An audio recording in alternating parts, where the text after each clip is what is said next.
So it's been interesting to see when one tries to work on foreign policy, you try to have a sense of what you need to do, and you try to plan for that and go out and do it. And then sometimes things come out of the blue, more than sometimes.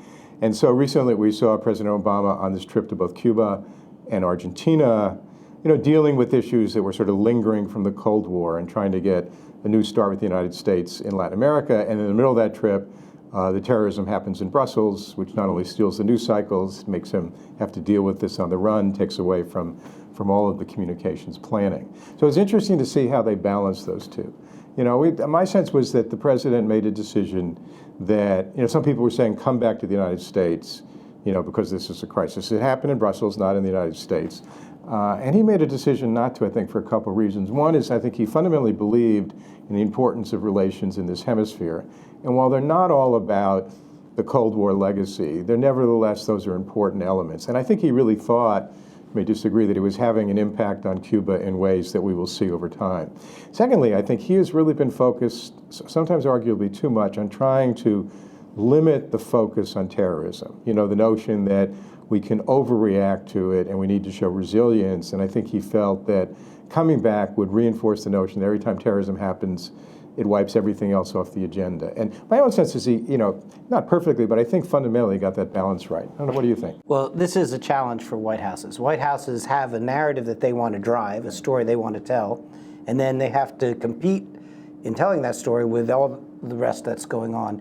And it's clear that this White House wanted to tell the story of President does a historic frame-shifting trip in Latin America, the first time a president visits Cuba in 90 years. And so that was the story that the White House wanted to drive. But the story that was occupying people's attention was terrorism. I think the White House mishandled the optics. I think it was a mistake to have the president go to the baseball game immediately after. It seemed flippant. The optics of the president dancing the tango while there's still a manhunt going on for the terrorists in Brussels, those were awkward optics. But that's at the level of optics. I think you're right that the message the president's trying to say is that we can have a vigorous effort against terrorism without having our entire agenda hijacked by terrorism. That's a legitimate point if you're making progress on your counterterrorism agenda. And that's the harder challenge for the president, to be able to say, yes, we're making progress on this. And we'll get to that in a moment. I want to say something about Cuba. This is an issue that the president invested a lot of personal capital in. He's been pursuing an opening to Cuba. And I understand the logic behind the move. Somebody would have to do the opening to Cuba. Nevertheless, it's fair to say that what the president got in exchange for the concessions he made so far is less than what the president expected.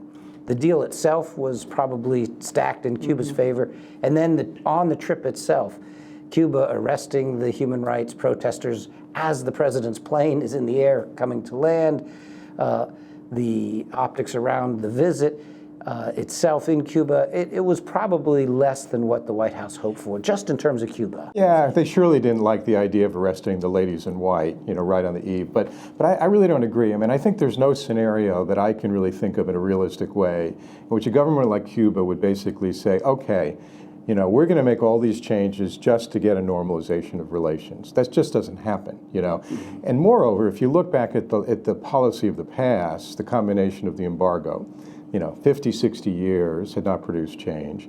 Having no relations with them, just trying to freeze them out. And if you look at what was happening, for example, in Spain, through the Catholic Church over the last decade before normalization, they had freed quite a few political prisoners because they engaged in diplomacy and dialogue. And so I think there's something to be said for that. I think the strategy here was, what are the deliverables? And a lot of reporters asked that, and they couldn't quite answer that. But if you look at the way this sort of cascaded in Cuban society, the whole notion of what it means, almost a demonstration effect, to start to have some dialogue. Raul did not look very good in handling Andrea Mitchell's question. He didn't know what he got himself into. So I think this was really the best way to try to change that relationship. Plus, it really was, we may not agree or not, but every time a president, as you know from from when you were in the White House, went to the Summit of the Americas. This was a big issue for others in Latin America. And I think to say that you can recognize a failed policy and move on, or there are Republicans, Senator Flake from Arizona, others who really have been pushing for a long time to loosen the embargo for Donald economic Trump? reasons. Well, Donald Trump too, that's right. But I mean, I'm talking about serious Republicans, people like yourself, not like Donald Trump. Well, you're right that it removes a brick from the pile of our Latin American friends, a brick that they would throw at us at every summit. So you're right, that brick is removed from the pile. But I still think there's a question that can be asked: could he have gotten a better deal? I'm not saying that Castro would have surrendered power in exchange for it, but the president could have driven a harder bargain, both for the normalization and then also for the president's trip. The White House made it clear the president wanted to be the one to visit Cuba. By golly, he was going to visit Cuba no matter what the Cubans did. And so the Cubans understood that. They're better negotiators. And they just said, okay, if you want it that bad, we'll take it and you won't get anything for it. And they got nothing for it. He got the picture of him at the baseball game. He got him dancing the tango. Of course, that was Argentina. But in terms of tangible things, that there just weren't any on this trip. No, I don't agree. I mean, first of all, they started to get business deals for American companies. That's tangible. It's not the be-all and the end-all, but it's tangible. And secondly, I really think he has, it came through a little bit in this Jeffrey Goldberg article in The Atlantic, which has been widely criticized, and I have my own things I like about it and don't. But you begin to get a sense of his own, theory of political change, right? And he believes that this is the way to try to work with these societies, and you can contribute to change. You may get less in the short term, but it's like an investment you have in stocks where you're looking for a middle time return or a long-term return. And so I think he was consistent with that. I was asked by a lot of reporters, is this like Nixon goes to China? And my answer was no, because that was fundamental major power geopolitics. This was a smaller issue, but nevertheless significant. And so I actually think they should have framed it a little bit more in saying this is not about what we take home, but given the relation between the United States and Cuba, this is probably the best way we can contribute to change over the next 5-10 years. Well, let's agree to disagree on Cuba, but then there's the story in Brussels. A horrific attack, clearly done by ISIL. The question is this a sign that ISIL is a sign of strength from ISIL, that they can still launch this attack despite Brussels being on high alert, despite everyone expecting an attack, they can still pull it off? Or is this a sign of weakness, the kind of thing that ISIL does when they're losing territory in Syria and Iraq? Or is it both? I think it's both. I mean, I think what we're seeing, is the globalization of the ISIL threat, right? And the ability to do this. So this is not like even, I don't even think it's like 9/11 where you had a pretty sophisticated planning process. To put this together took some planning. It took a bomb maker, but that's really the scary part. You have and the efforts to determine how people get radicalized, in social science terms, it's very hard to identify what the crucial factors and variables are. There are a whole lot of paths there. And I think that the effect of that was very disturbing because it's almost like it's going to keep happening, And so the challenge is going to be, I think it's important to still chip away at the ISIS, base of operations, if you will, in Syria especially and somewhat in Iraq. But how do you deal with this, metastasized threat? The Europeans have their own issues there. Pakistan, you had this terrible bombing, on Easter of Pakistani Christians in a park. This is not only about the U.S., but it is a real challenge for us about not just talk about leadership, but what is the right leadership role for us to play in this? And it's a very hard question to answer because it's not just about, busting up this or that cell. They're kind of everywhere.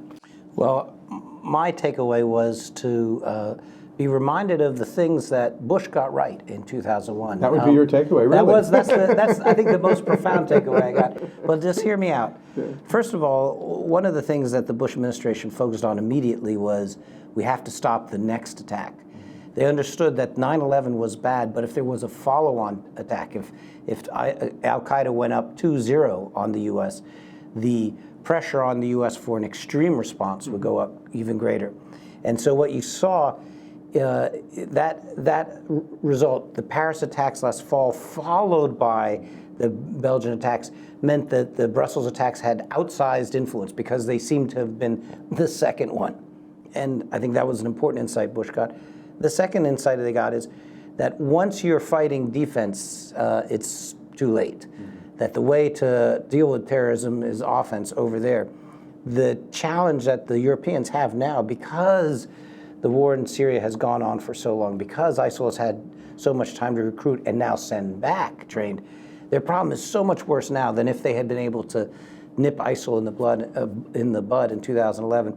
And then the last thing is the importance of confronting it without giving in to demonization of the Muslim populations that you need. I think Bush got that right.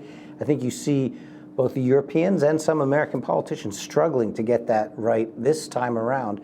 And the attacks are even more brutal. You mentioned the one in Pakistan. There was also crucifixion in Yemen. These are designed to evoke the worst kind of hatreds, religious hatreds. And so we need that kind of leadership that will be forceful but not give in to the demonization. Right. Well, I agree with a lot of that. And of course, when you're trying to prevent, if you make mistakes in preventing, like the 2003 Iraq War, then it compounds things. But I won't end on that. Okay, I think that the positive thing to end on is, so far, I haven't seen recent polls, but polls of December and January among the American public showed that while the threatometer was way, way up, people were still being pretty pragmatic and prudent about it, in the sense of they weren't supporting Donald Trump's, proposals to ban all Muslims. They were trying to find a balance between how we do this. And so I don't know that it'll last if we keep having this, but we're seeing some common sense from the American public, which, given all the negative things we talk about, maybe that's a positive note to end. That is this indeed week on. So good. some common sense. Thank you.